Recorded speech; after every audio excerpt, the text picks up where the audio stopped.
Hello, everybody. How are my beasties? Where'd you go? I lost you. There we go. I'm back. I found myself.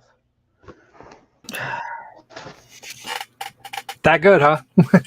I couldn't hear you. Hold on. The headset jack wasn't plugged in, so I don't know what was just said. Sorry. You said you lost yourself. Oh no, I lost my headphone jack. I couldn't hear your response. Well, can you hear me now? I can hear you now. I Well, am. good. Yeah, it's been an interesting few hours Mm. that I need to Do you handle. want to talk about it, or would you prefer not to? Well, some of it I is being handled behind the scenes as we speak. Ah, Um, so I'm gonna say this. There's only two here. I'll wait a few. We'll just talk and say hi and chat for a few and let people trickle on in. How about that, Squirrel? that What do you sounds like think? fun to me. Okay. I was So going to catch you up earlier about that muffin story. yeah.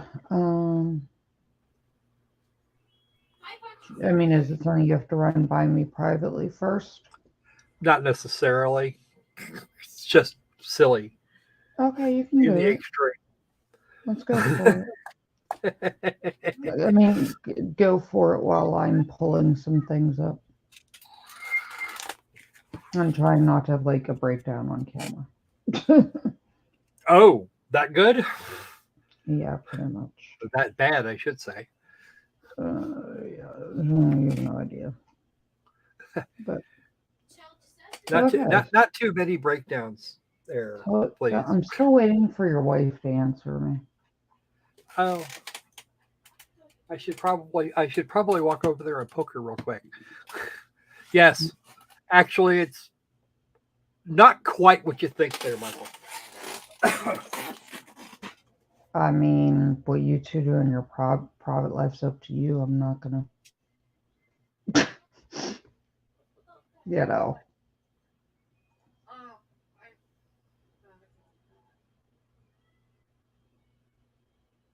Mm,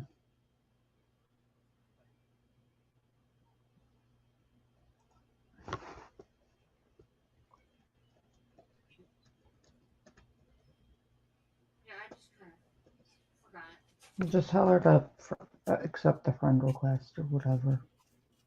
Okay, problem solved. Okay, great. All right. Okay, so you want to So, tell you? Why don't you tell the muffin story? I'm While I gonna get it. there's a no. I'll tell you after. I'll tell you that part after. Okay. Okay. So I had a friend that had a pair of dogs. Um, and she put she this is a woman. She's former she was former PD, and she put a sign on her gate, on the gate that go into the house, that said "Beware of Muffin." And everybody knows those great big muffins that you can get that you can get at grocery store bakeries. Is this like She the went, muffin that Amber Heard's that Johnny Depp's Amber Heard's people were complaining to Johnny Depp's expert about? I don't know anything about that muffin, but this Oh, okay. the kind that comes from the kind that you can buy at Costco. It's like Okay. a couple of inches around, Yeah, I know what you're talking about. actually a couple of inches across. Um, Okay. but and this lady at night would go out in her yard, and she chain. And this is a friend of mine. I'm a teenager at this point. I'm in my very late teens. So she would take her handcuffs, and she would and there was a spike in the yard. She'd put one end on the spike, and the other end would go around this muffin, and she'd just leave it there. Different flavors from time to time. She also had a camera out front that so that she could watch this muffin because why not? Anyway, there was there was an incident a short time after she started doing this, and guy walks into the gate and spots the sign and snickers at it. He's on the camera snickering about it. And he looks over in the yard and then tries not and then laughs, openly laughs. Goes up to the door, reaches for the doorknob, gets the door just barely open, and he is faced with Muffin, who is a monstrous Great Dane. Boom. Guy is freaking screaming.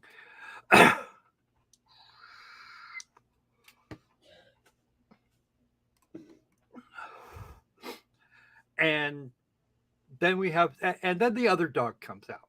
Now,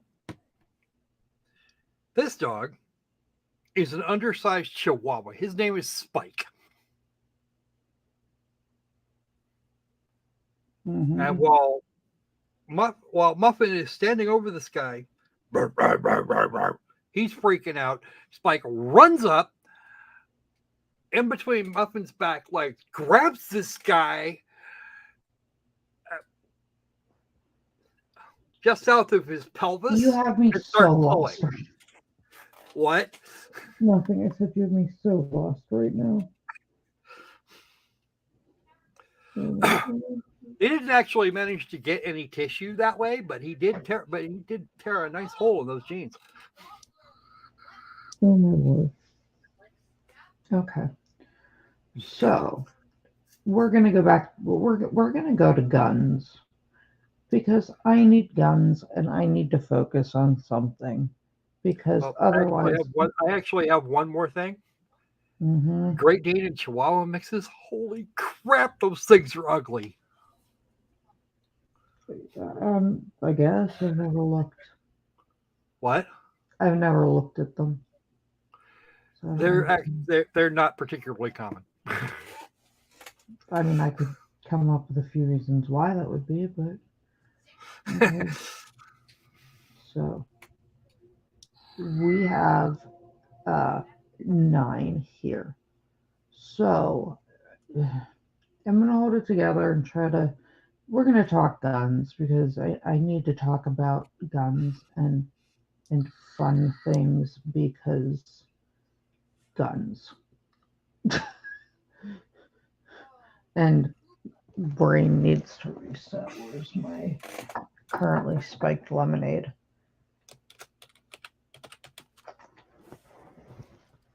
I'm throwing away your keyboard.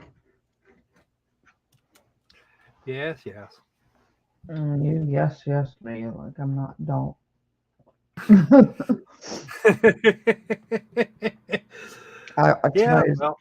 It is not the time to yes me. I can't replace it right now. So no, I know you can't. I'm just saying in general. I'll see what I can do. No, you're fine. I'm just saying the past few hours have been a lot. So we're going to talk about guns. And I had a bunch of gun questions. What is wrong with my earbud? I don't know why all of a sudden my one earbud doesn't want to fit right. Okay.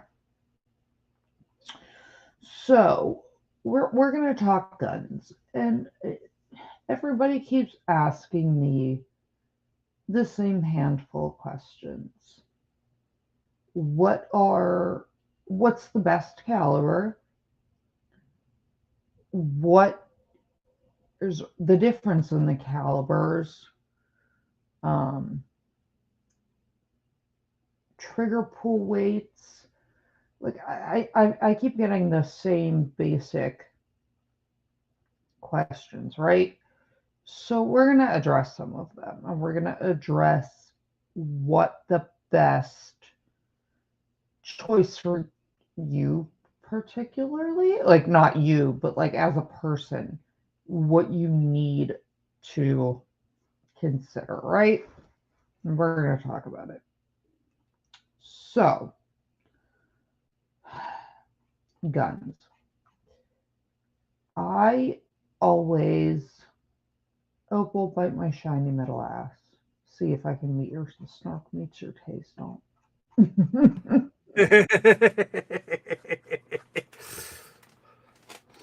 um, but okay. So here's what we need to understand. Caliber's the size of the bullet, right? And the bigger the caliber, the higher the grain weight. And the grain weight is, you'll see it, I can't, hold them on screen. You'll see something like 265 grains. And that's essentially the powder load and stopping power. You will see on some ammunitions they are a plus P load or a plus plus P load, which means it's an overpressurized load. Most companies that make handguns will tell you you cannot use plus P loads in our weapons. And then I start getting questions as to why. Well, it's because they haven't been tested with that. And if you're using an overpressurized load, you risk catastrophic failure of the firearm, right? Because very quickly, you're going to have a problem with, stressing on the metal. So, plus P loads are not a great thing to continuously run. I also don't recommend that you only train with ball round ammunition or target ammo because they're not the same grain weight. Target ball round ammunition is meant for lots of practice. You will get tired running a higher grain weight faster, and they want you to have more time. But then the problem you have is in a real situation, you don't know how to handle the possible recoil, right? And one of the things we have to look at as firearms people or someone that's contemplating carrying is the recoil. Everybody knows that, laws of physics, equal and opposite reactions and things. But it's how you control your recoil that you need to be aware of. Like I told the story of the guy that smacked himself in the head with my deagle. It hurts. There can be a lot One of would think. Yeah, depressed skull fracture, and still to this day has a scar. So That'll learn him.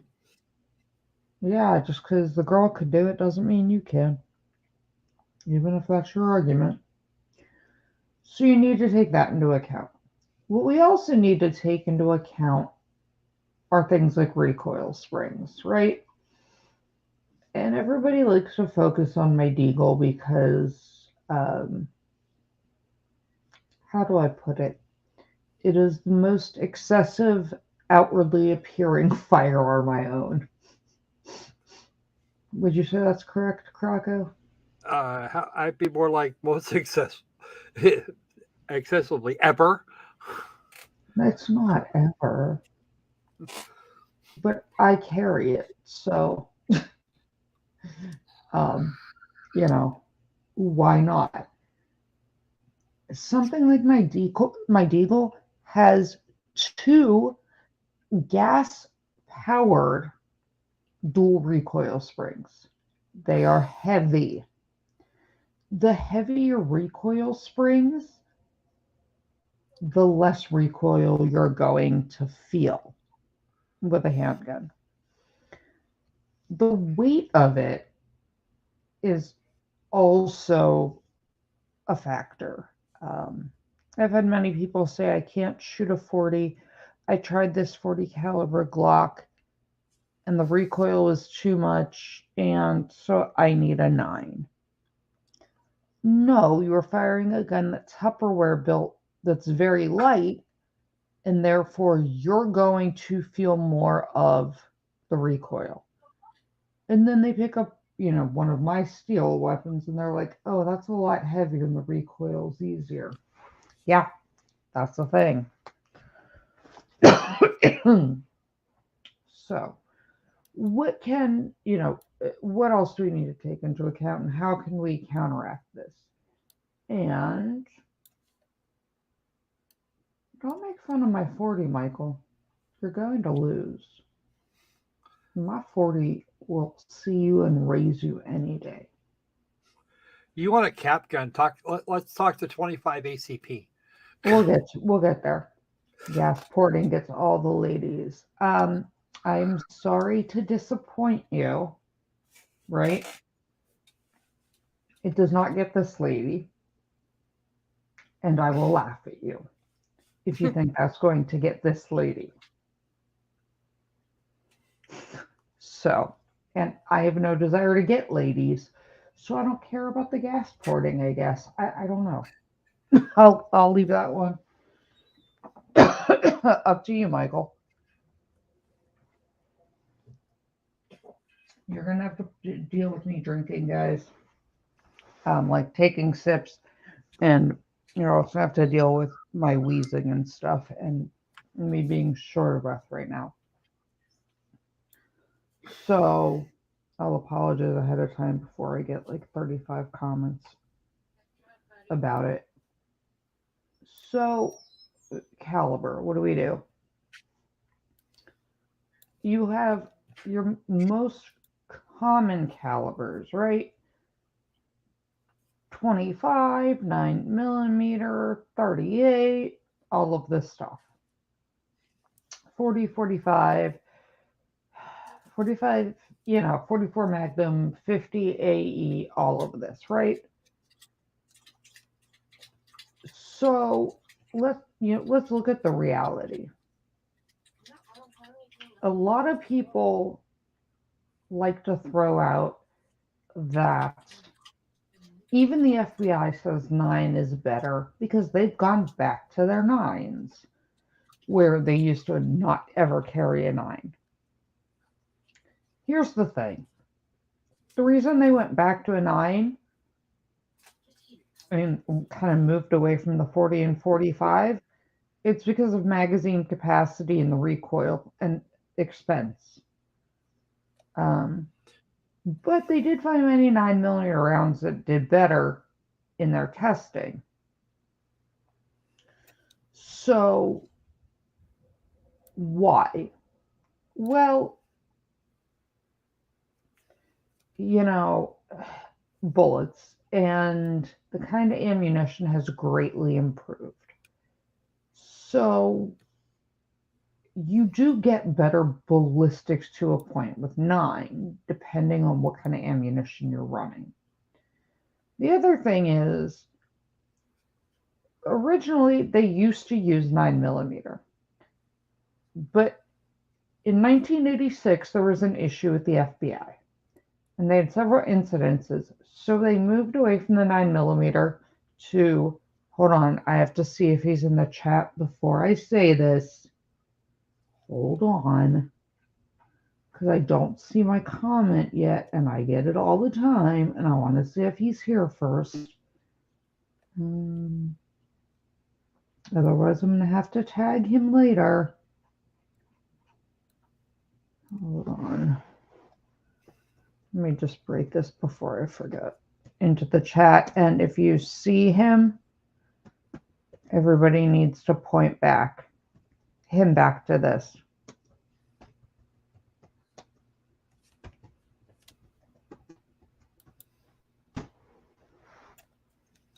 Okay. So in 1986, they went to the 10 millimeter, right? They went to 10 millimeter.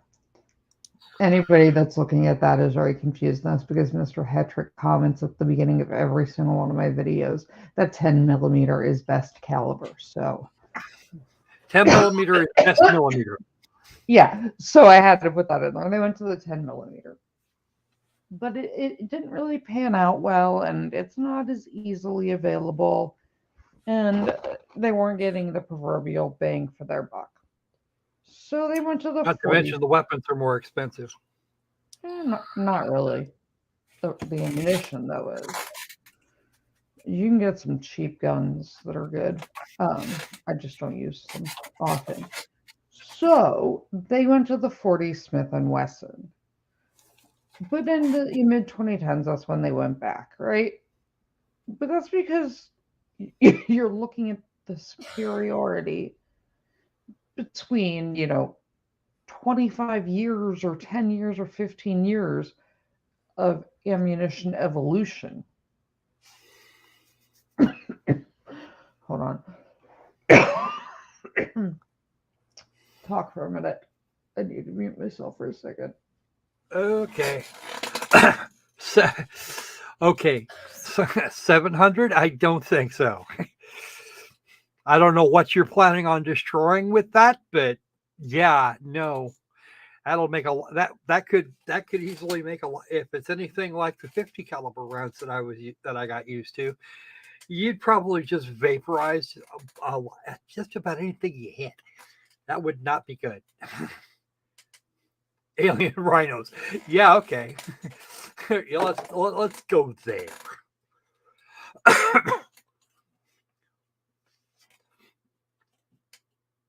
Yeah. Okay, You I'm could back. do something like that, but yeah. I'm back for the next few minutes until I start wheezing and choking again. Oh no. Um, No joking. yeah, well, it's going to be a long day. So they went back, right? So what, people like to hang their hat on that. I've said this many times. When I'm talking to patients or when I'm dealing with things, and somebody has a past medical history of being shot,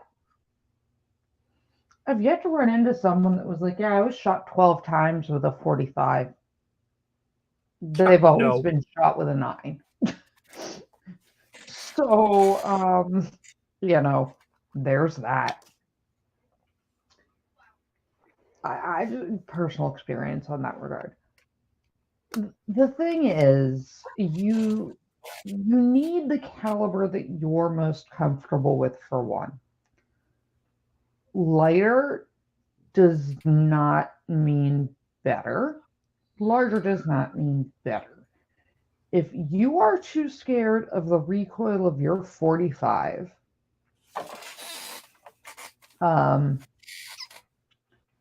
you're not going to use it. So the best caliber for you is one that you're going to use. So there's that, right? It's comfort, and you can always step up, but don't automatically think that just because it's a bigger caliber, it's better, or it's what the FBI using, it's better. The weight of the gun does have a lot to do with it. And as Michael was alluding when he was telling me about getting all the women, because apparently I need to take dating advice from Michael and so I can date women. That's where I've gone wrong in life. I need to make sure I have a 9, to bring everybody the porting. So I'm gonna have to consult Michael for my love life apparently, because he said the porting will bring me the ladies. So, what can I say? It is it's been a day. Like I said, we're gonna do actual educational stuff to a point, and I'm gonna just crack jokes at things. So, because otherwise I'm just going to lose my mind. So whatever caliber you're willing to use is the best caliber, right? Right. So you have to take that. You need to take into consideration where you're concealing your carry and how. And like I said earlier, please do not try to carry appendix A, because if you mess up, you're going to be an unhappy guy. And two, I don't care if it's a gray sweatpants season, don't try to catfish someone with your deagle that you're appendix carrying. Okay? Okay, great. But what are we concealing? What can we conceal best? And what's going to do the job? Now, here is where I kind of diverge from many people. There are good 9s ballistic wise, but just not my cup of tea.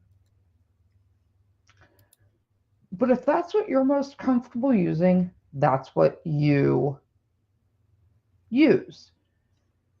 So we're going to take that into account. How can you minimize recoil? Well, you can do a couple things. You can have a gunsmith change out your recoil springs. And before anybody in the chat feels the need to say this, yes, I am aware you can change your own recoil springs. I do it all the time, but I also gunsmith. Okay? Unless you're extremely experienced, don't do this. It's a legal liability. Have something or someone else do it. Okay? So, hold on. Hold on, guys.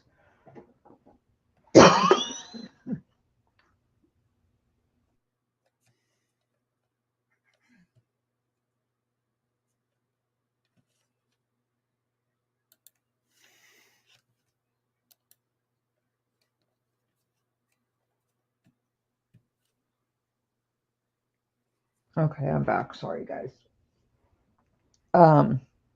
So, you can port it. Now, what's porting? If anybody was there when I lost my shit during that trial, I remember I said those burns are porting. That's where the flames come out. That's where the flames are coming out of, on the sides, and it helps with your recoil. So we can change recoil springs. You can make them heavier. You can port the gun, and then more of the gases are going to escape, and you'll feel less recoil, right? You can also have what they call a compensator, which essentially is you are weighting the end of your weapon to minimize your recoil. If you need a ported and compensated pistol, that isn't the one for you. I have ported and compensated weapons. I use them in competition and competition only. So, you can do things, but that's not a great way to minimize it, right? So what should you take into account? The frame. And everybody, we go around and around, and everyone whines because I call Glock the gun that Tupperware built. And then I have my Ruger that is a steel frame. You will feel a lot less kick from my Ruger than you will. My Ruger in 40 has less kick than a 9mm Glock because of the weight. So you have to take the frame of your weapon into account. Now, I talk about frame a lot of the time, right? There are several different kinds of frames, and guns a lot of the time have a steel frame, and the rest of it's polymer. Some do have polymer frames. It all depends. Metal guns are heavier and more expensive generally. And I um, I like to say that it is not my recommendation that you go solely off the weight of the pistol when you're looking at what's going to be easier for you to carry. Go shoot it. Try different frames. Somebody asked me, we'll get into it after. We'll get into the difference between some of the um, different brands and kind of what sets them apart or keeps things together or whatever. But you can port and compensate it.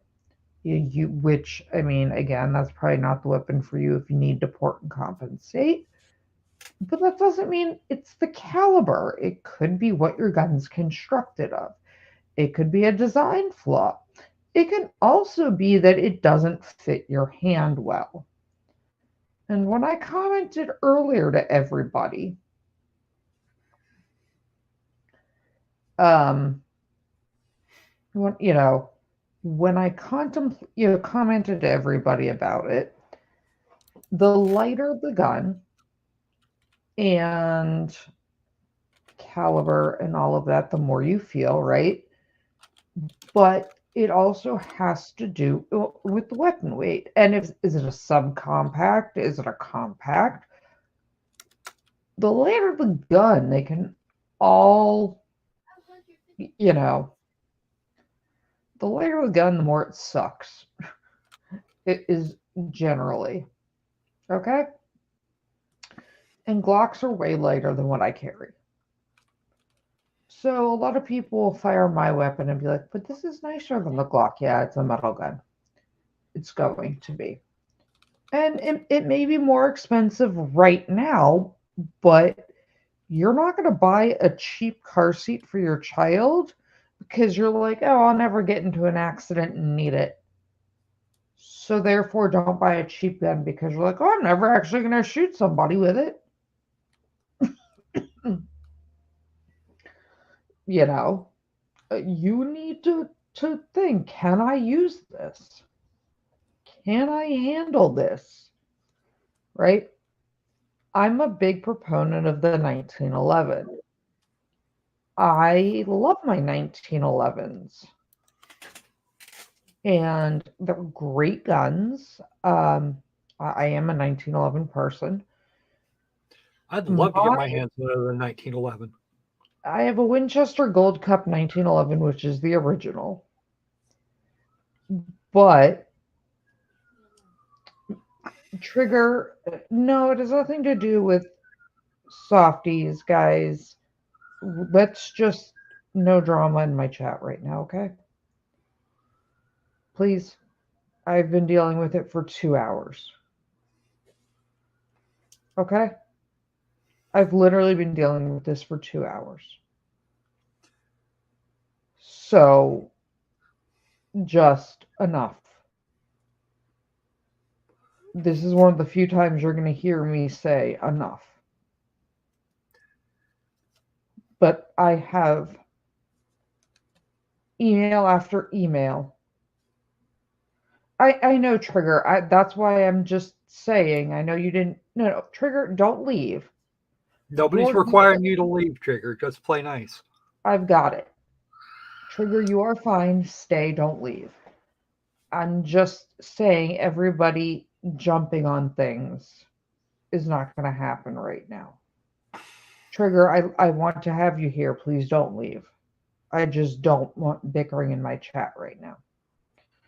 So, please don't leave. I love having you here.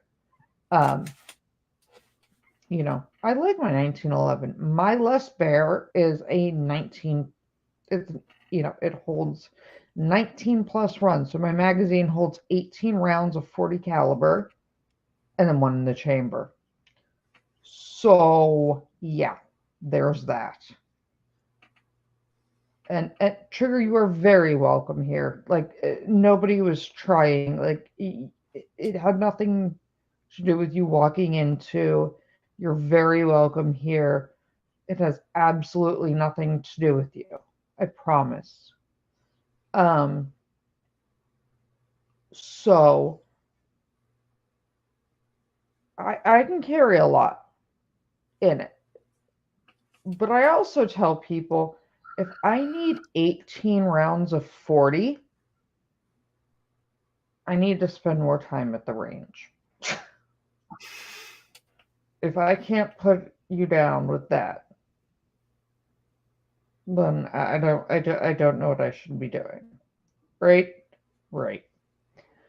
So I like my 1911s. Um, Patty, Patty, you've seen my Smith and Wesson video. I love my Smith and Wesson M&P, but it's not for everybody. I always talk about guns biting. And when I talk about that, what you have to remember is biting is where it catches the webbing between your thumb and your pointer finger when the slide cycles. It hurts. It's not nice. Only a lot. Yeah. So you need to take into account what feels good in your hand. And yes, slide bite. You can, to a point, change out grips, but that doesn't help where it bites. That just has to do with around, right? Yeah, okay. Them is some tiny hands, Patty.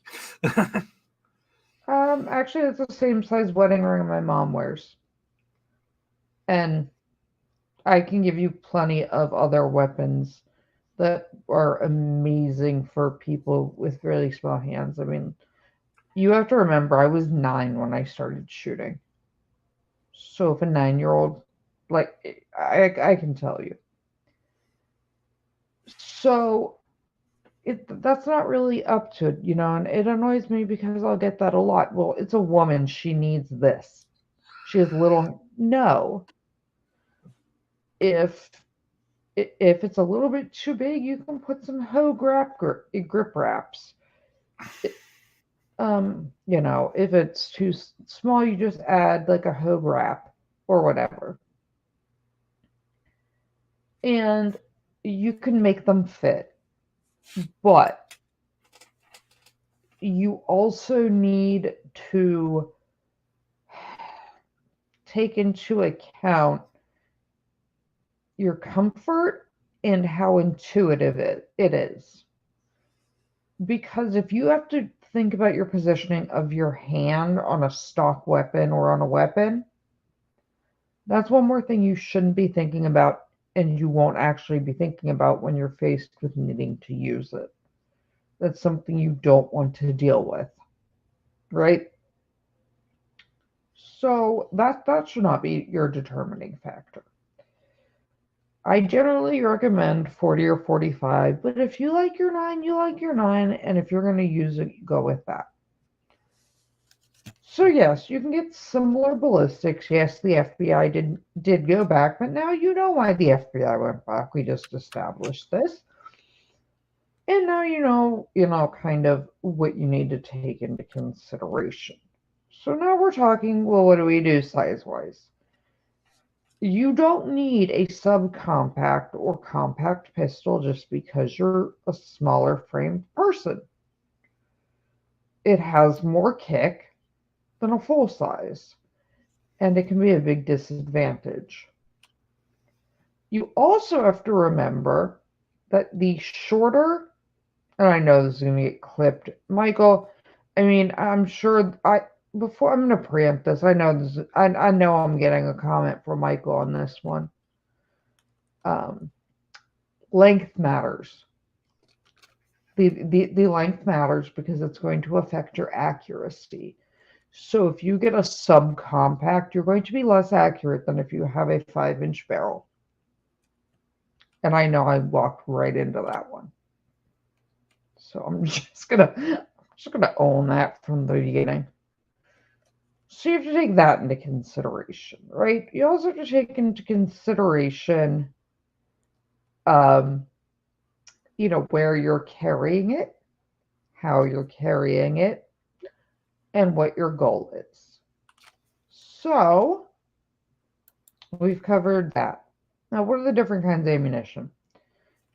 You have ball ammunition, which is traditionally just target. I have some, and I will have to put a picture up or find a way to do it that YouTube won't yell at me.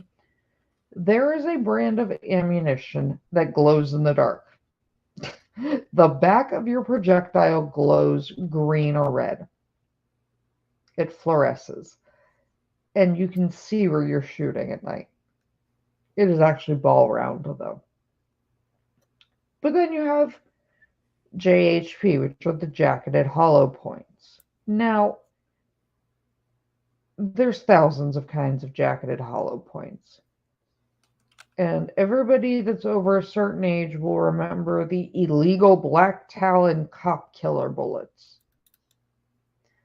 I have a box sitting in front of me. They've never been illegal. They've never been armor piercing. They are literally just all black. They have been remade as the Winchester PDX Defenders. I have literally a box of original black talons, and I have the PDX Defenders. They're the same. They just rebranded it because of the connotation. So what's a cop killer? I mean, any projectile is. But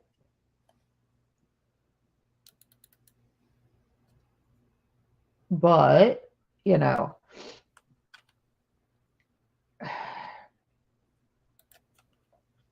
people are generally talking about things that will go through a vest. Now, that depends on the vest. TB, there's several versions of the PDX Defender. There is one version of the PDX Defender that's not loaded, faster, or bonded. There's one of the PDX Defenders is identical. The one model of them is identical to the Black Talon. I've talked to the people at Winchester. It's literally just not black. And that comes from Winchester. So you're looking at, oh, okay. I thought you were talking about like the PDX Defender versus the other one. Sorry. What kind of hollow point is it? And what are your pluses and minuses?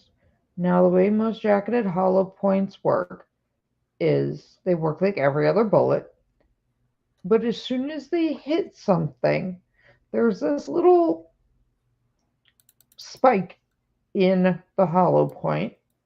As soon as that is pushed, it pedals, and that's where it expands. So why is that better? That's better because bigger hole. It does more damage. A lot of ammunition will just go right through somebody. So you want jacketed hollow points for personal defense. Well, then what do we have to take into account with jacketed hollow points in the 9 million versions? A lot of them do not do well in the winter because if someone's wearing a fluffy jacket, they won't actually expand optimally. And you need to remember the picture on the box, or when you're looking up the ballistics for it from the company, they are giving you the best scenario, right? They're not shooting into a down jacket. They're shooting into a ballistics gel block to get those results. You can essentially clog it, and then they will not fully expand. So, TBA, I like to refer to it as blunt force penetrating trauma. You will see that they will expand early and then they end up in the jacket and they don't have optimal expansion into the body, or they won't expand at all because the cavity that allows them to open and pedal has something from the jacket in it. So you need to take that into account. They're all meant for different situations. Some is price, some is situation dependent, some's what you can get, and some is ballistics. Again, you can get higher grain weight plus P loads, plus P loads, and all of that. So, what are we talking about when we start talking about the ballistics? So, I am going to, where is it? Where's my pretty picture that I have right here? Okay, so when you're looking at handgun calibers, because I got some questions about what it means. When we talk bullet weight, that's your caliber is the size of the bullet. When we start talking bullet weight, it's in grains. And then you need to take into account the velocity, which is the feet per second that it's going to leave the gun at. The muzzle energy, which is obviously leaving the barrel. The bullet diameter, and what you generally use it for. So I am going to kind of give you the down and dirty numbers. I will post, you know what, I bet you I can I do it this way?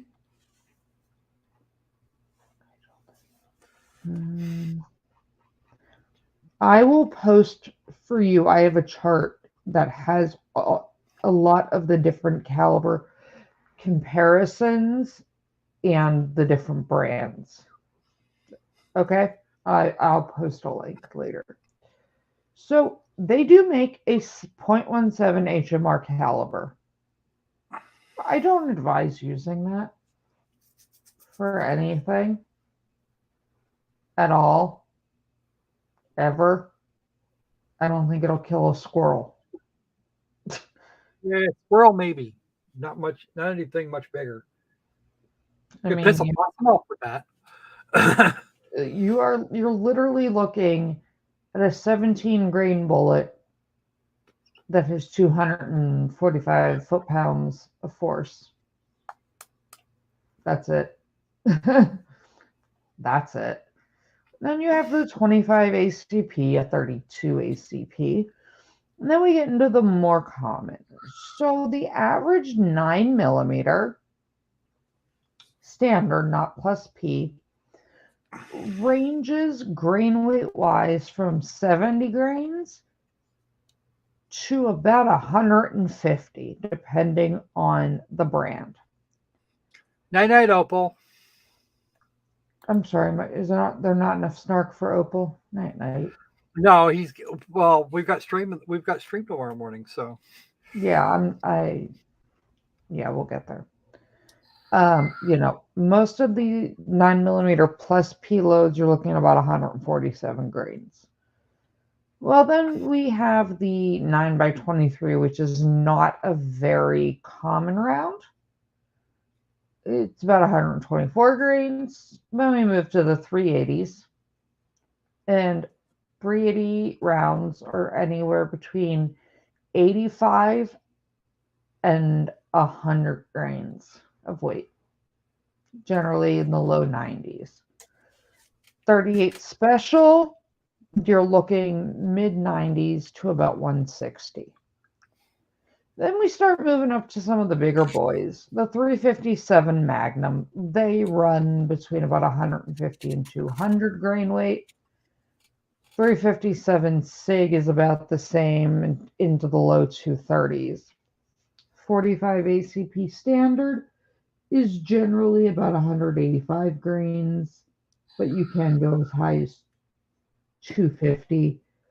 If you're talking the the 45 Winchester Magnum, you're looking between 200 and 275. Then you have 38 Super, which not many carry, and they can be hard to find. You have my favorite, the 40 S&W. You're looking about 200 grains. Then you have Charles Hetrick's favorite, the 10 millimeter. You're looking between about 170 grains and 200 grains. You have one of my personal favorites, the 50 AE. You can all tell me I'm compensating for whatever you would like right now, but my 50 AE is a 300 grain bullet. 300 grains. Would you like to guess its velocity in feet per second? Anyone? Anyone want to guess? I'll give you a hint. It's about 1,600 feet per second. What's its muzzle energy? Because I get asked that one. About 1,600 pounds of energy. Is a big boy. Yeah. So then we have some of the weirder ones, right? The 454 Casual. I like the 454 Casual. Very few people have shot one, or are familiar with it. And then you have, the 500 for, buffalo boar. So you start looking at all of these, and you obviously have a very large, grain weight. But what else do you need to take into account other than just that? You need to account for cost. You need to, they're expensive. You also need to, account for recoil and things like that. But we start getting into ballistics, because then this is where I get the other question. But isn't it more accurate? Well, quite honestly, the caliber has very little to do with the accuracy at the distance most people are using it out. I do shoot at a distance that pushes the limits of calibers. Very few people do or will. So that's not as big of a concern for most people. But things like the rifling, which are if you look inside the barrel of it, they are what they call the lands and grooves and the twist. And we'll get into rifling a different day. That plays a big part. You can take a shitty gun, put an aftermarket very nice barrel in it, and it is great accuracy wise, because you've changed the barrel and the rifling. So there's that. You're gonna have to take that into account, right? You need to take into account the folks on CSI nuts, though. What? It'll drive the folks on CSI nuts. You won't be able to identify the weapon if you've changed the barrel. Actually, you know what? Keep that thought, because someone asked me about that earlier, but I have to phrase that answer very carefully. So you're looking. Is it a 6-1 with a right-handed twist? Is it 10-1 with a right-hand twist, left-handed twist? It has to do with the rifling and how it leaves the barrel for accuracy. And then you start walking away to rifles and shotguns, and the first person to tell me they're going to concealed carry a rifle and smack. But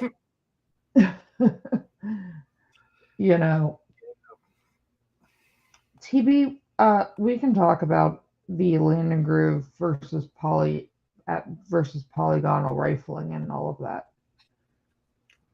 That's a little more in depth. We'll talk about that a different night. I'm just trying to get through some of the basics because I've been getting a lot of basics questions in general. So, that's when you have to start taking into account the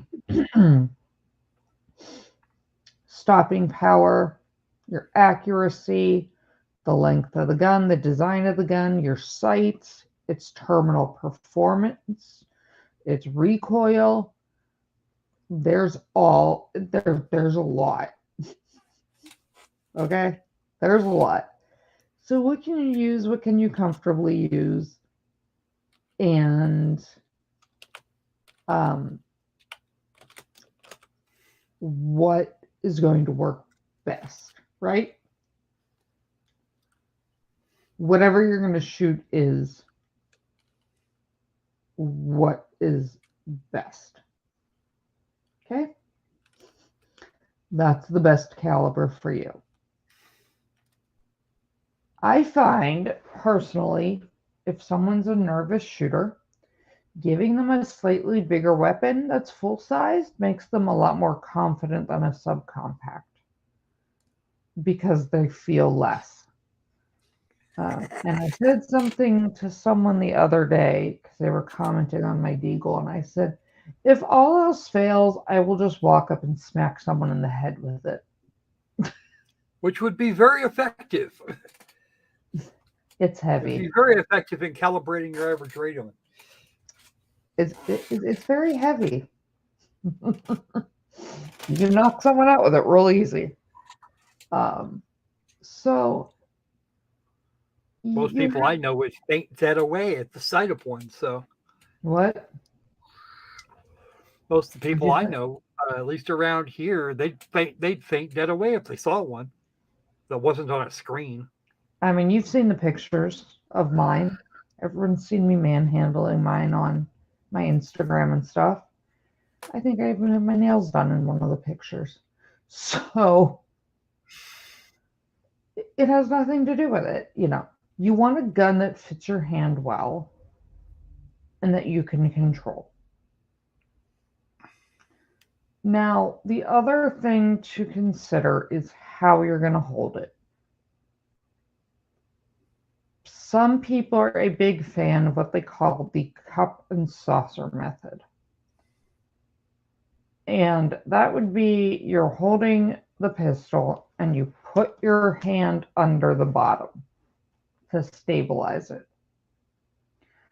I have watched it happened to me, a Glock, had a round go off in the chamber and it blew the magazine out of the pistol through the person's hand. Yikes. I've never had that happen. I've seen it happen a few times. Don't put your hand under the magazine. Let's not go cup and saucer. If there's a catastrophic failure, you do not want that getting blown through your hand, okay? Don't. Two hands on it. Do not close one eye. Use both of your eyes because then you have no depth perception. And that's why I tell people to keep their eyes open. Everyone wants to close one eye. I'm like, it's just going to screw with your depth perception. But, your grip. Are we going with what they call a weaver stance? How you're standing makes a big difference. How you hold it makes a big difference. Your grip makes a big difference. But that's something you need to learn. It's something you need to become comfortable with. I tell people, I get questions sometimes from people. They're like, I'm going to go buy a gun this weekend. Something happened. What's the best gun? Oh, whatever you're going to shoot, but don't turn around and carry it tomorrow. Take it to the range. Put 100 rounds through it. Make sure you know how to use it. You know how to clear a jam. You can smoothly load and unload. And you have no issues with it. Do not buy it, take it out of the box, and never go to the range with it.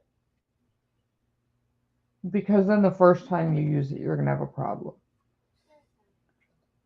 So, Michael, what are you asking about my gun? Wait, I'm confused. What are you, Michael? I'm confused. What's wrong with my Les Bear? Apparently, he thinks it's expensive. At least It that's is. what.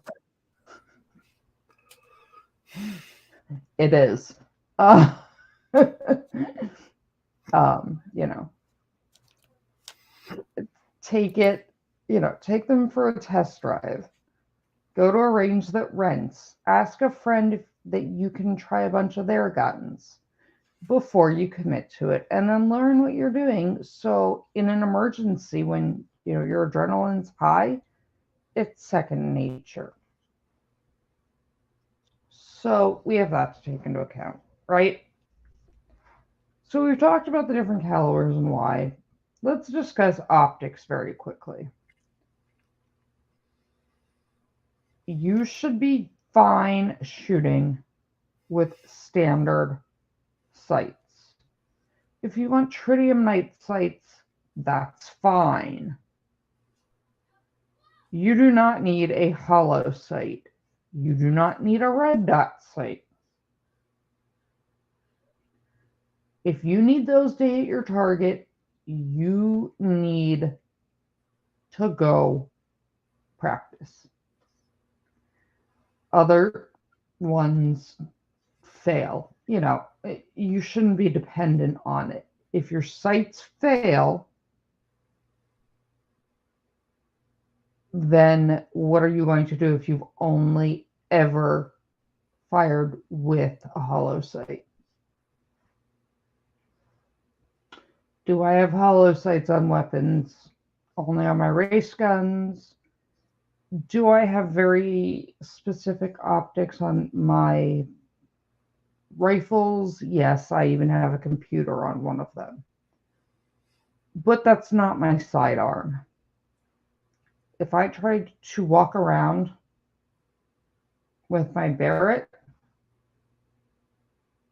I would not last very long. Someone would probably call the police in the first 5 seconds. What do you think, Skwerl? I think you'd be about right. I'm just saying. You take those things out in a case. So I always tell people try them out. So then we start getting into this question I've gotten a lot of lately. Well, why do you love your Les Bear? And I have a whole video coming out on my Les Bear. Les Bear is pretty much the only pistol that is 100% hand done. They are fitted and hand done. They have amazing accuracy. They are more accurate than most people will ever be. They're reliable. And they are works of art. Don't cheap out on it. They have very tight tolerances and are very accurate. But I don't just own expensive guns. Like I said, I have a cheaper Ruger that I love, and I've never had a problem with it. But for my Les Bear, I did the math. You could buy 3 Glocks, 19 magazines, and about 1,000 rounds of ammunition and an expensive leather holster for the cost of my less bear. So what, about $2,000? Closer to 7. Woof. Ow. Let me do this real quick. And everybody always says, hey, like, why are you such a less bear stan? And I am. I don't in any way deny that. You get what you pay for. You're getting what you're paid for. Is exactly what you're doing, right? And if you know what you want, if you are hardcore, you don't need 15 different pistols. You could just have that less bear and be fine. Completely and totally fine. So, where is the good one I can show you?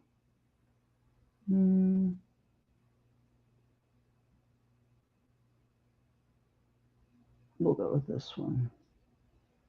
I was looking for a specific picture. Hold on.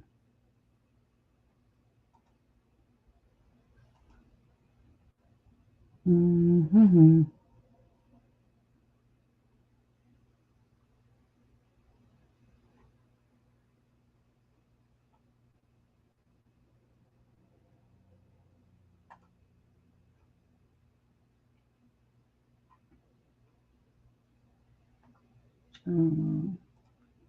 Your street cards.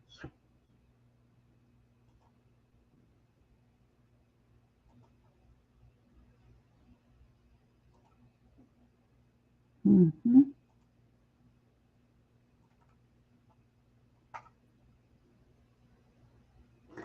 That's a less bear.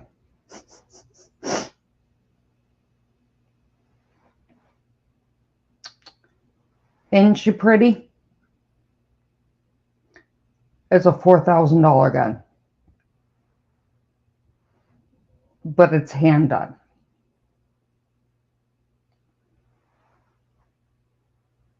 It's beautiful. And it's hand done, has great tolerance. When I talk about tolerance, that's when you start getting into accuracy matters and how things are fitted. So why do I want to put thousands of rounds of practice through a handgun like that, Michael? Because I love it. I love my guns. I do have several special edition ones. And quite honestly, you don't like being limited to 7 or 8 rounds. TB, my less bear holds 19. No, 19 rounds. No overcompensation there. Nope. But there's I have one of these. So, yeah, I mean, that's a $4,000 gun. You have to decide what's important to you with it. What is actually, what's most important to you in regards to a pistol? Oh, here we go. Do this. Now, this one, is this the one I think it is? Hold on. Okay. This next picture is for everybody that likes to make fun of my firearms, which, I mean, you're more than welcome to.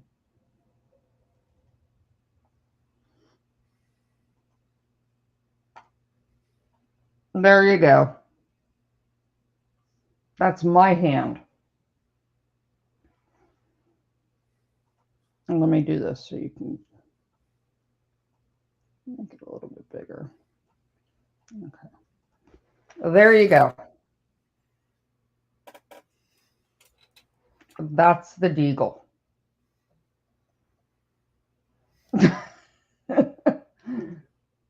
So to everybody telling me it's excessive and there's no way it would fit, that is my hand. You can pink nail polish and all, and that color is called Fiji.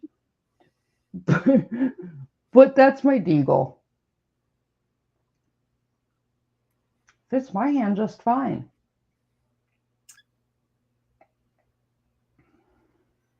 And Michael, you know, you say I would buy something cheaper as an EDC. Why? Do you want to risk your life? Or are you more concerned about a $4,000 gun protecting your life and its reliability, or the collector value? You don't buy a car seat that's expensive because you don't think you're ever going to have to use it. Patty, that is it's by SE and the color's called Fiji. That's the nail polish. Do I see sparkles over there on your pinky finger? Yes, Swarovski rhinestones. Yes, you do. Why not? Although I can tell you that does generally bring boys to the yard when they see me at the range with it. You know, that's the deagle. Where's the, hold on, I'm looking for the other picture for you guys. I just put it up. I know I have the picture of it because it just went up a couple days ago. Where did you go?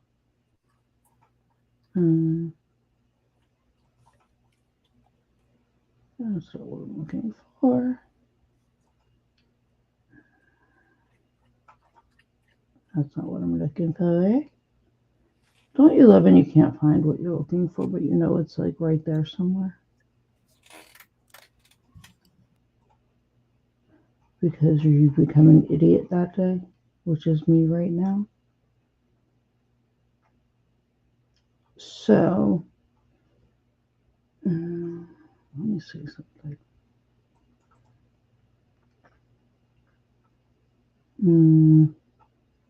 Where's the right picture?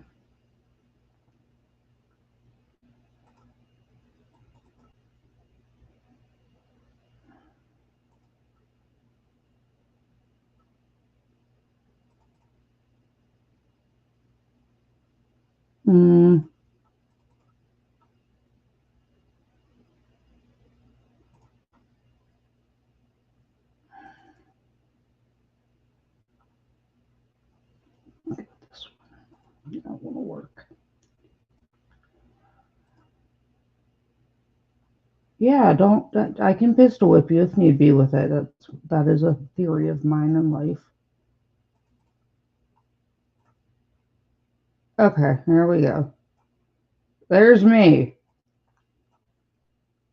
I am wearing a very short skirt.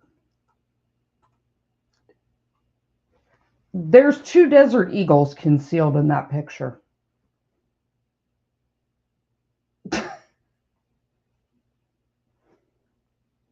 So,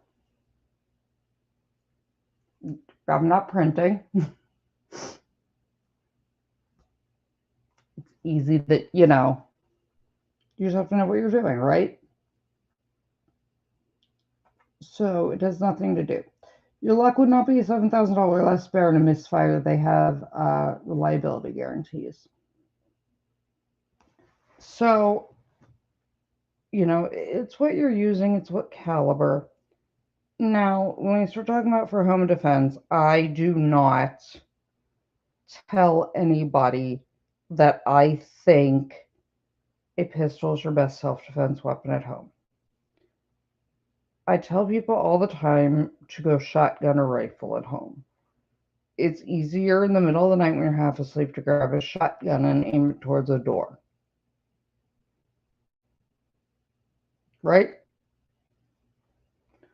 So, the pistol aspect, I generally tell people to take into account the pistol aspects in the EDC.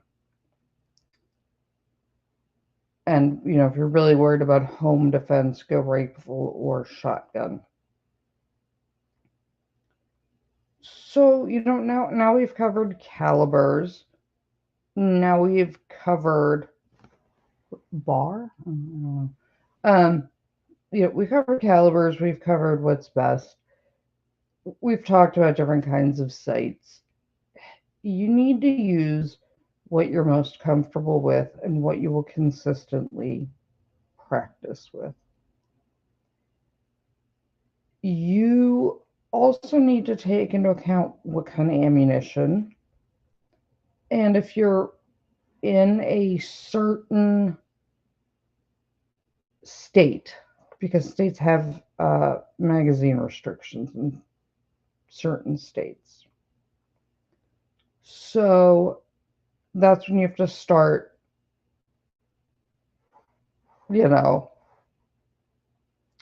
taking that into account. Buy what makes you happiest.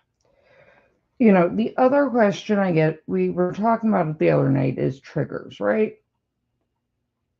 So someone asked me, a single action revolver, most semi-automatics, most hunting rifles and shotguns generally run a 1.5 to 5 pound pull, which is the amount of force you need to make it go bang. Most striker fire semi-autos are 5 to 8 pounds, and then most double action revolvers and semi-autos that are, double action are 8 pounds plus. The heavier trigger pull is better for new shooters and better if you have people around. Because if somebody grabs it, it's harder to have a negligent discharge. But you need to remember, is it a double action? Is it a single action? What are we doing, right? And I have a whole video on trigger pull. But you need to be comfortable with it. So the big takeaway is you need to practice with whatever you're comfortable with. The other questions I get have to do with concealed carry. I'm going to put up some pictures, not right now, and I'm going to show off some of my holsters and some of the outfits. We're going to have a fashion show. And we can play Spot the Pistol and the holster game. And you'll see that there's a wide variety of holsters for every need. If I had to give people pieces of advice when it comes to, personal safety and EDC, you always want more than one magazine. But now here's where I have an issue. I see everybody carrying the magazine the wrong way. Tech, do you know what I'm talking about? Croco. Apparently I lost Tech. Sorry, muted mic. Do you know what I'm going to say next? No. Yeah, I know what you're going to say next. What am I going to say? Let's see. Let's hear while you actually... the one that always drove me nuts was carrying your magazines on a belt. with the business end down. You want the business end down. If you are carrying spare magazines, you should always carry them bullets to grass, brass to ass. Huh. Because if you have the bullets towards the grass or down, and the brass You reach in, you towards grab your it, you ass, flip your hand over and just slap it back in. when you draw it out, when you grab it out of your magazine holster, it is ready for you to put into the pistol because you're not fumbling. So, one of my takeaways to tell everybody. I've actually seen some magazines get unloaded that way. Well, then that's user error. I've never had an issue with it. That you've got it in the wrong kind of magazine, or the springs in your magazine are off, or there's an issue with your mag carrier. But bullets to grass, brass to ass, okay? Don't fumble with it. Practice magazine changes. What? So I usually carried mine in the web gear along the side. I have a jackass rig that I use sometimes. A jackass rig is just a shoulder holster. So, wait, why carry unloaded mags? You're not carrying unloaded mags. I've seen some get unloaded by moving around. But I've seen that happen on the march. So, Well, then they're stupid.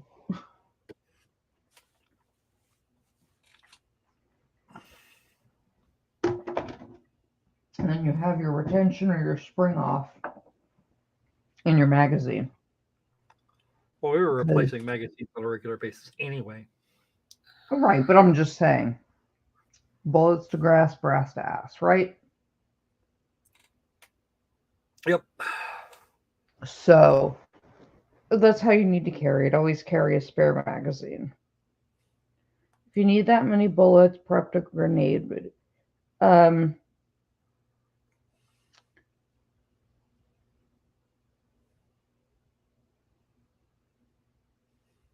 Hold on, I'm trying to read this.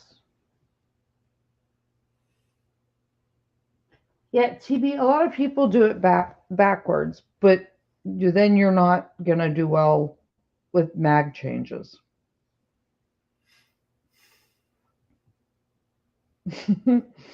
Your mag change is critical, especially if you're carrying something and you're in California that has like a 7-round capacity. And if you're saying, because like if I need that many bullets, a grenade will serve better. I mean, Grenades are messy things. They are, and they're slightly harder to get a hold of, but no, I carry 2 spare magazines and, my less spare with 1 in a chamber. So, 18 plus 1 and then 2 18-round spare mags. Do I need that much ammo? No.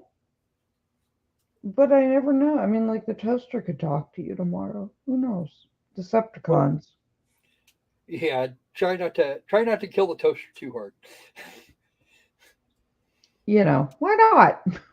You want to save the good rounds. You want to save enough rounds for the washing machine.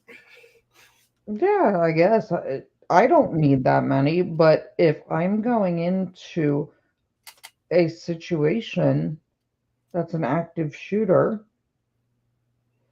I want to know that I have enough to take down multiple active shooters. Things happen to magazines. They break. They jam. Carry your spares. You don't want to run out of bullets. So there's all of that to consider. And, the other thing is, I will tell you, because this was another question I got, and somebody, I don't remember who did it. Somebody asked me what the Mozambique drill is.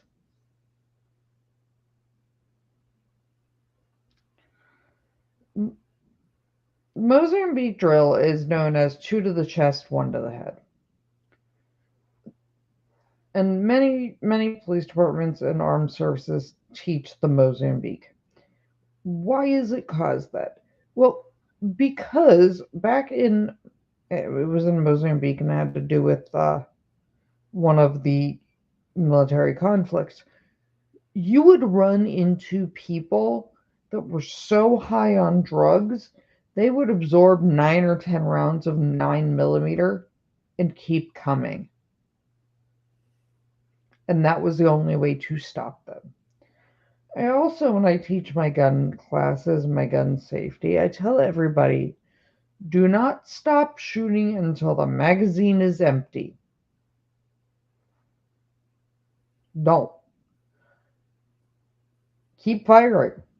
You don't know if they're going to get back up. If you shoot someone once and then walk away and they get back up, or they don't, or whatever, you're going to have a really hard time explaining how it was self-defense and why you were so sure for your life that you used lethal force, but you only shot them once. If you can think clearly enough, then let's, it probably wasn't life-threatening. Empty the magazine. So, the Mozambique drill, 2 to the chest, 1 to the head. The other question I've gotten recently, and thanks to my news appearance, yeah, just so you know, Krakow, Yeah. some of our internet sleuths were able to find me based off of my thing and sent me cropped pictures of me from the video. Yikes. I said, I feel like Waldo, Where's Waldo? And, you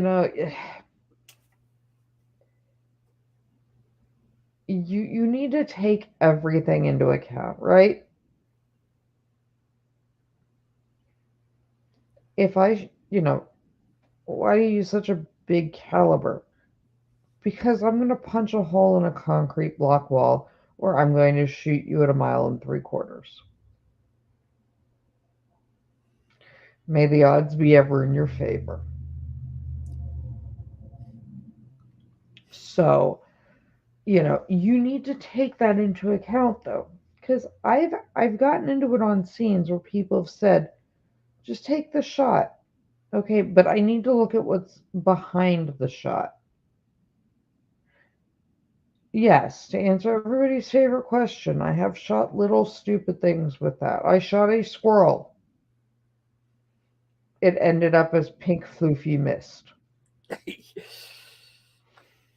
I shot a deer. I didn't have to worry about gutting it. If you shoot a person with it,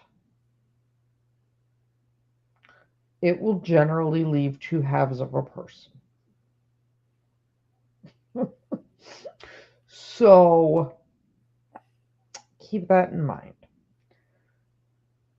So then the other question I got today was, what is the worst rifle you've ever fired?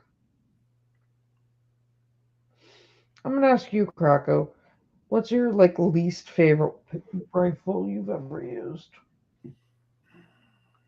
And why? Everyone in the chat, least favorite firearm and why, if you're shoot.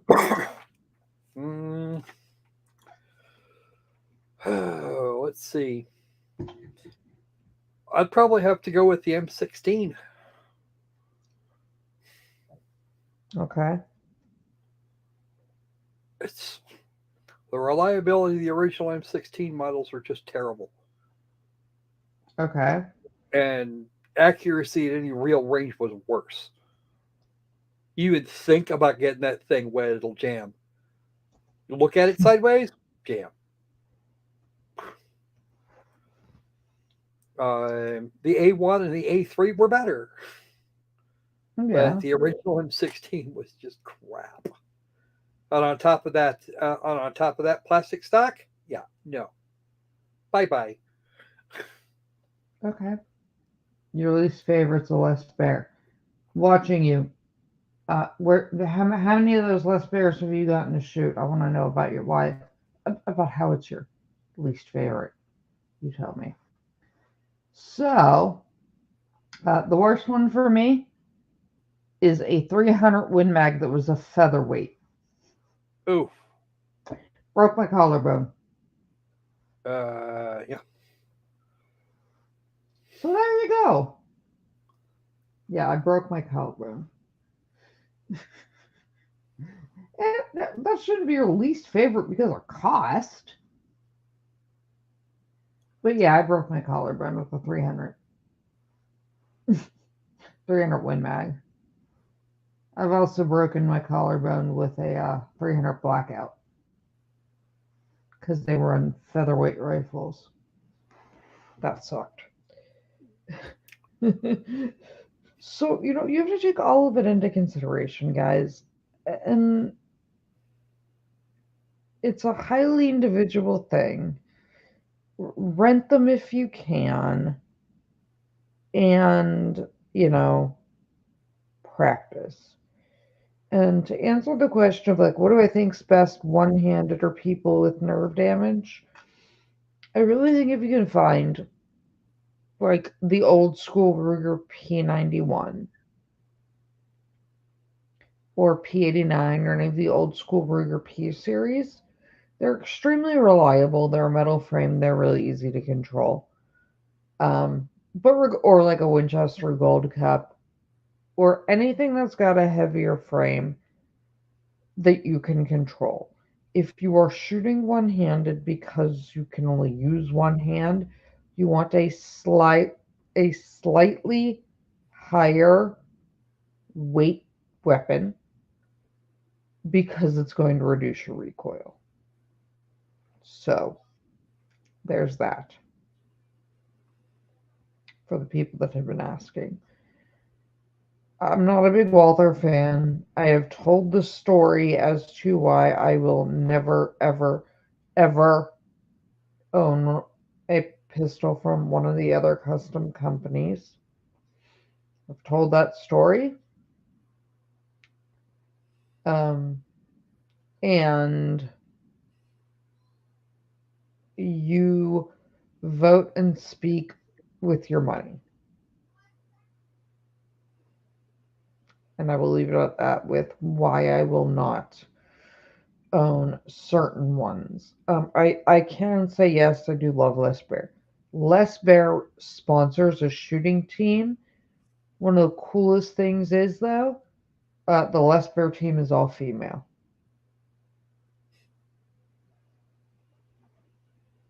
Les Bear's competition team is all female.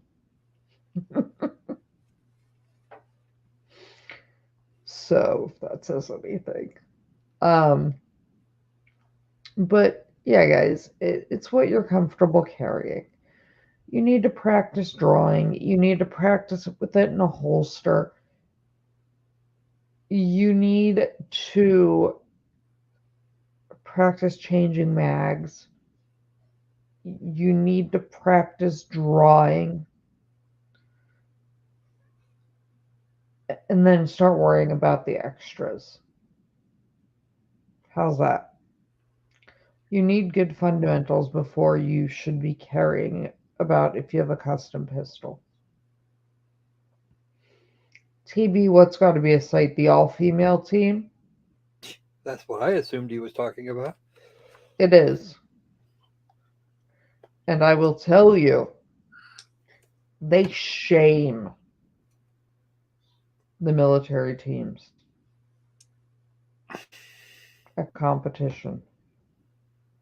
They shame them mercilessly when they shoot.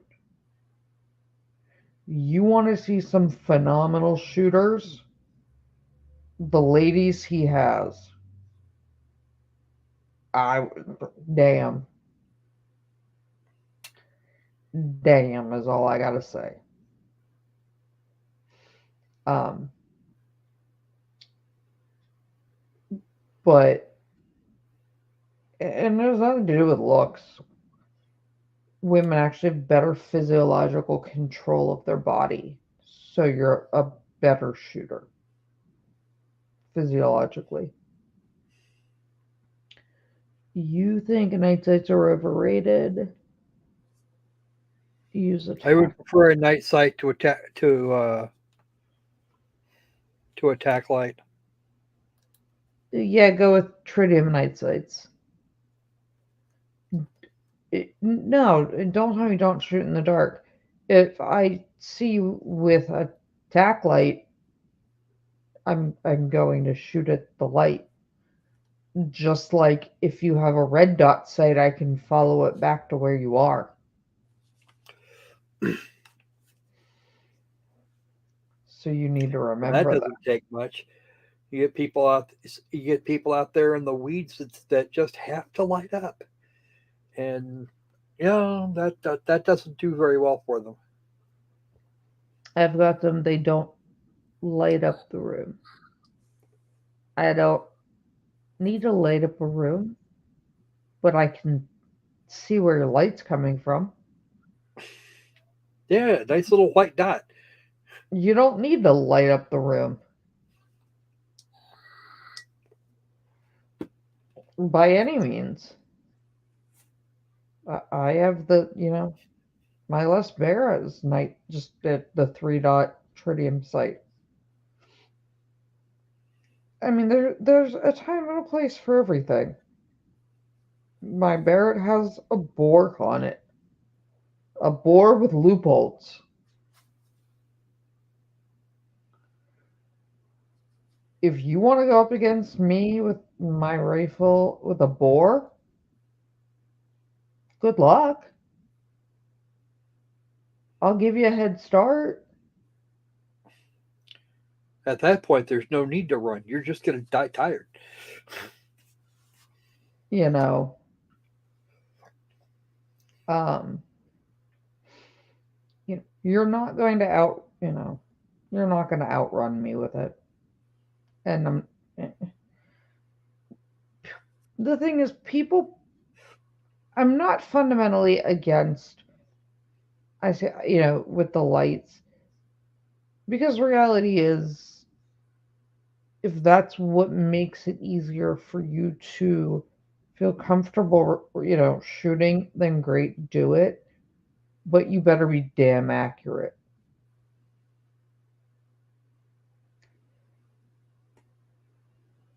I don't need, yeah, TB. I don't need to see my target because if you're in my house, you shouldn't be here. Pennsylvania has a very strong castle doctrine.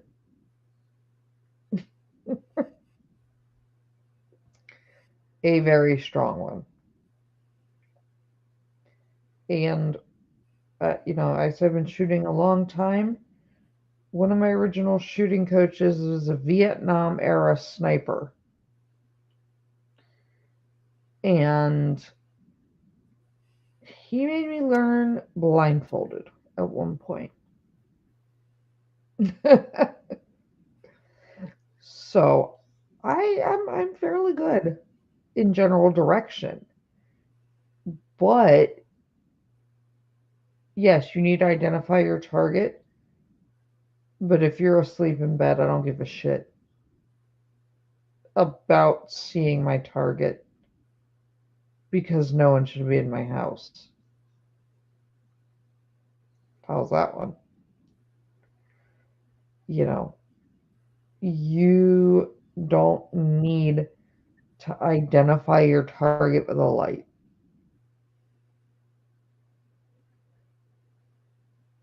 People shoot family members. Yeah, but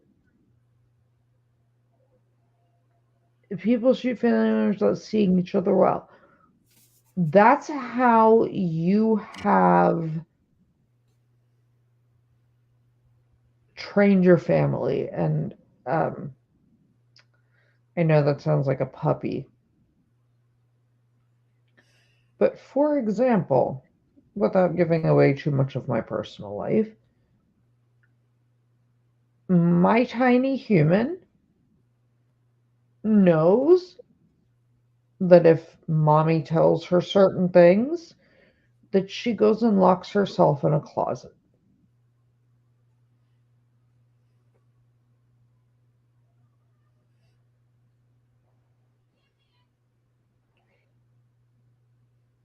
I But then tell your tiny people, human also knows well enough to check her corners too. yeah, I did show Croco a picture of her at 18 months old, room clearing with a Nerf gun. She knows how to room clear, which is hysterical to me. I found it But funny. what? I found it funny. Oh, it is. But I mean, she'll clear doors. But people that stay over know. They're that are sleeping at my house. Family members know. Open your mouth. You need to have a discussion if you have kids or other people in your house that after a certain time, or if they're coming home, or if they hear a noise, to identify themselves.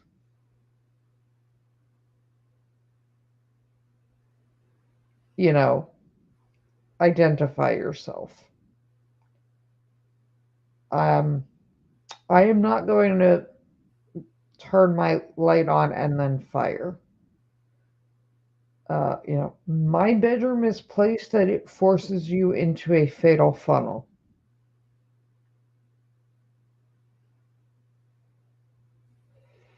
You cannot access the second floor of my home without being forced through two fatal funnels. So, you know, you have to think about these things. Was that a pun? What do you mean? The fatal funnel? Are you asking me if fatal funnel is a pun?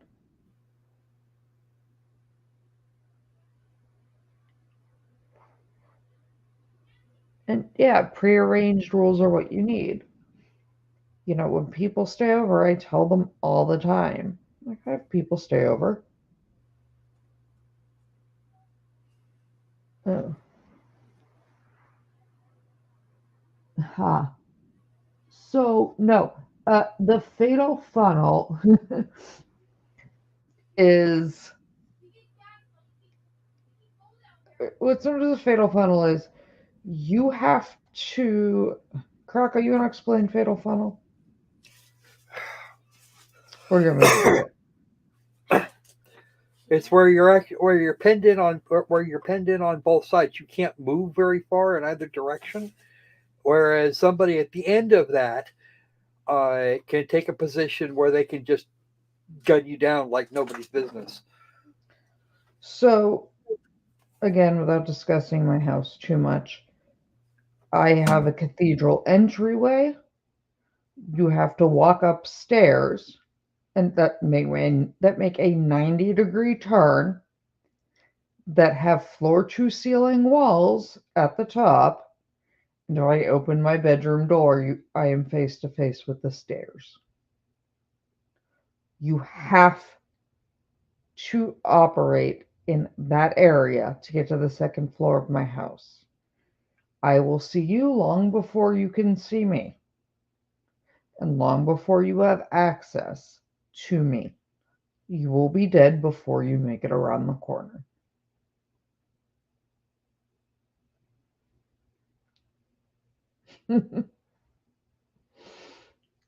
No, you're not the only pervert here. I have lots of Oh, them. I there's plenty like. of perverts around here. They're just hiding. It's okay. They don't bother me. Um, you know, you need to have family rules. You need to sit kids down. She knows that I say if I tell her something, she goes and locks herself in a closet.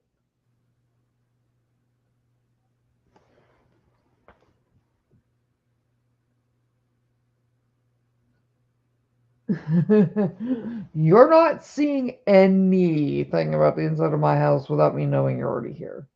I also have a large amount of cameras. You can do nothing on my property without me knowing you're here. So, lock yourself in the gun safe. You'd have to get into it first. Yeah, Patty, that's why you choose your bedroom. Um, you know, it's why you choose layouts when you build a house. That's why you choose your layout the way you do. I made sure that I can protect myself and her in any situation. I always say, may the odds be ever in your favor, because they are in mine. But a lot of things with kids are rules or family members, because anybody that shouldn't be in my house doesn't know them, but anybody that's in my house knows to identify themselves. You know, in the middle of the night so they don't get shot. That's simple. And make sure of it. But that's so I'm not worried about a light. But like I said, I have a boar, which if you've ever gotten to play with a boar, have you gotten to play with one of those, Croco? Nope. The boar is Unfor- amazing. It's my best friend. I love my boar. Well, then again, the last time I was out was in 2001, so such things were beyond the ken of the United States military for that purpose. Rules and plans don't relieve you of that duty to make sure of your target. Ask Alec Baldwin. Don't press. Area lights help, but night sights don't. Oh, well, Texas, it also depends on what kind of night sights you have.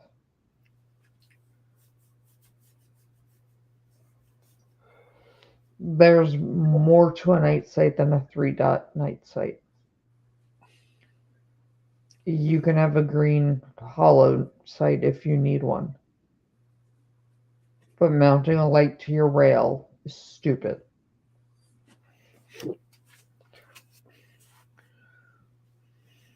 Sorry, it is. Um, if you're that worried about it, use your get an EOTech site.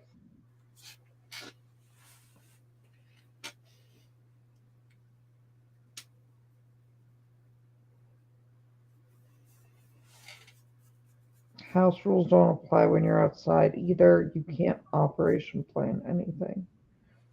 No, you can't when you're outside of the house. But I'm not worried about about target identification outside of my house. If we're outside of my house and you come up to me, you're going to follow my commands. If you don't follow my commands, then you're not going to have to worry about following commands in the future.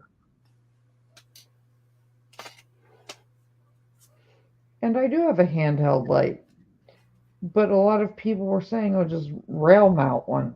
No. Plenty of times you don't want people to see where you're coming from. You know, what can I say? Yeah, you need to know your target, but you also need to look at the situation. Live in Florida, you could be a mile away, they don't care. Floridians aren't, I mean, I went to college there for a year, but um, yeah,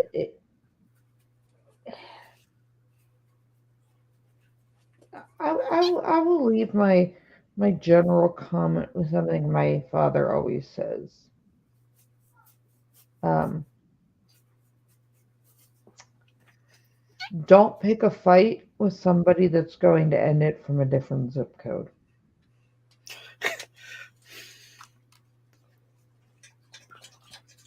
Good advice. I'm just saying, you know, don't pick fights with people that can end them from other zip codes. It doesn't go well. So, hey, why not? So we'll give it a few minutes. You guys can ask any questions, and then I'm gonna tap out. Guys, I'm gonna be blunt for a minute here, but I'll give you a few questions before I sign off. So, and ask whatever you'd like, guys. Ask your questions. Ask your gun questions. Ask whatever you would like. I will answer most things within reason. Yeah, same here. I am sorry I'm not more amusing right now. It has been a very trying day.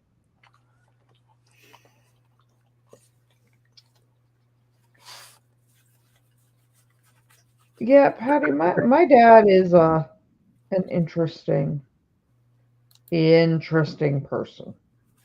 You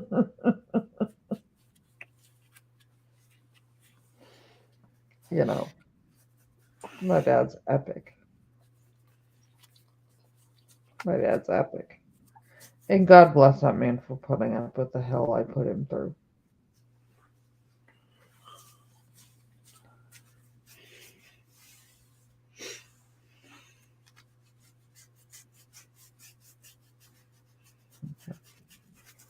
Um, so, slight bit of housekeeping I'm going to throw out there. I'm going to try to go live tomorrow morning and get some of the stuff done that I wanted to cover during the other stream that got derailed and then devolved into a very large um, headache for me. But whatever. So I'm going to sign off here soon for the night. I will be back as soon as I possibly can. Tomorrow's stream may be from the hospital. So if my stream gets interrupted or if the time gets changed a little bit for tomorrow, it's because I'm changing locations. So, with that said, I love you all, my beasties. Stay safe. Have a great night. Hopefully I gave you some good actual firearms education about calibers and carrying guns. If you have questions, leave them in the comments. Like, subscribe, share, get it out in the algorithm world. And then I will be back tomorrow in some way. I can't promise if I'm streaming from home or from a hospital, though. So I will be here in some capacity. I just don't know what location. So, like, subscribe, should what? Oh, Michael. Oh yeah, fuck going uninvited. That's all I did. So, um, I'm going to go finish packing my bag and stuff, and I will talk to you guys later. I love you all. Be safe. Bye, guys.